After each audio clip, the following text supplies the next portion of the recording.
जलरंगातील व्यक्तिचित्रणासाठी प्रसिद्ध असलेले चित्रकार अनिल नरहरी नाईक यांनी त्यांच्या आजवरच्या कारकिर्दीत चित्रकलेच्या विविध अंगांना समर्थपणे हाताळलं आहे.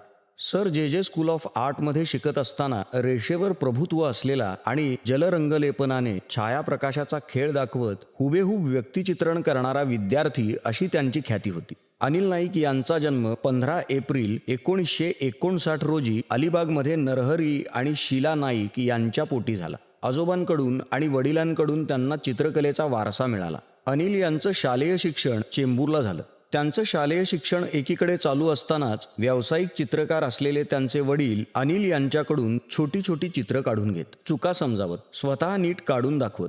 अनिल ही अशी कामं मन लावून करत असत.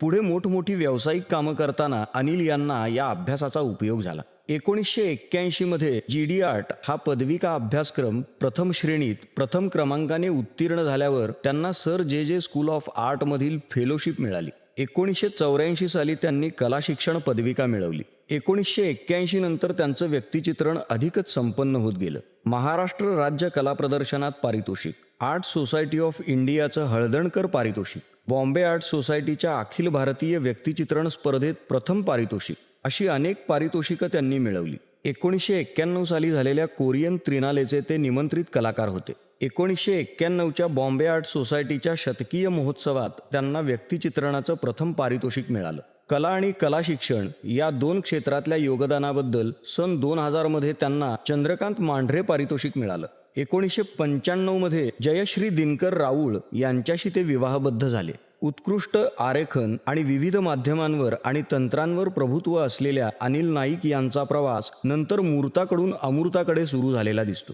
1983 पासून त्यांनी अनेक एकल प्रदर्शनांमध्ये तसंच वेगवेगळ्या समूह प्रदर्शनांमध्ये सहभाग घेतला. त्यांच्या प्रदीर्घ चित्रप्रवासाचं वैशिष्ट्य म्हणजे त्यांच्या शैलीत होत गेलेला उल्लेखनीय बदल. केवळ वास्तवदर्शी शैलीत अडकून न पडता वेगवेगळ्या माध्यमांद्वारे चिंतनशील चित्रनिर्मिती करणं हे त्यांचं वैशिष्ट्य.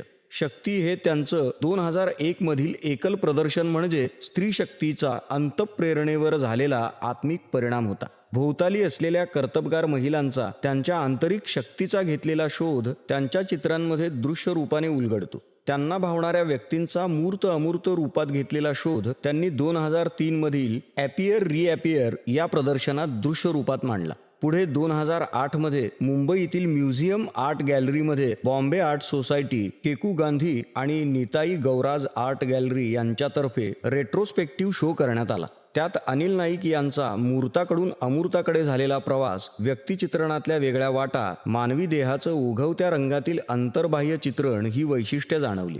2009 मधील प्रकाशित झालेल्या निवडक चिन्हच्या रेखाचित्रांचं काम त्यांनी केलं. व्यक्तीची ठळक वैशिष्ट्ये अधोरेखित करण्यासाठी रेषा आणि छटा यांचा सुसंवाद साधणारं अवकाशातील प्रकटीकरण असं या व्यक्तिचित्रांचं स्वरूप आहे. व्यक्तिचित्रण आणि इलस्ट्रेशन यांचा योग्य मेळ त्यात दिसतो. अनिल नाईक हे गेली 15 वर्षे बॉम्बे आर्ट सोसायटीच्या समितीवर तर गेल्या 10 वर्षांपासून जहांगीर आर्ट गॅलरीच्या व्यवस्थापकीय समितीवर कार्यरत आहेत. 1984 पासून ते सर जे स्कूल ऑफ आर्टमध्ये अध्यापक म्हणून कार्यरत आहेत.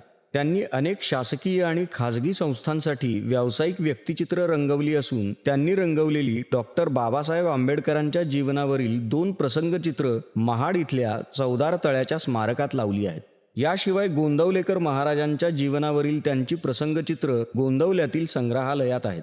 सुलतान काबूस यांच्या जीवनावरचं त्यांनी काढलेलं भव्य भित्तिचित्र मस्कतमध्ये आहे. त्यांची सागरी जीवनावर आधारित चित्र अमेरिकेत शिपिंग कॉर्पोरेशनच्या संग्रहात आहेत.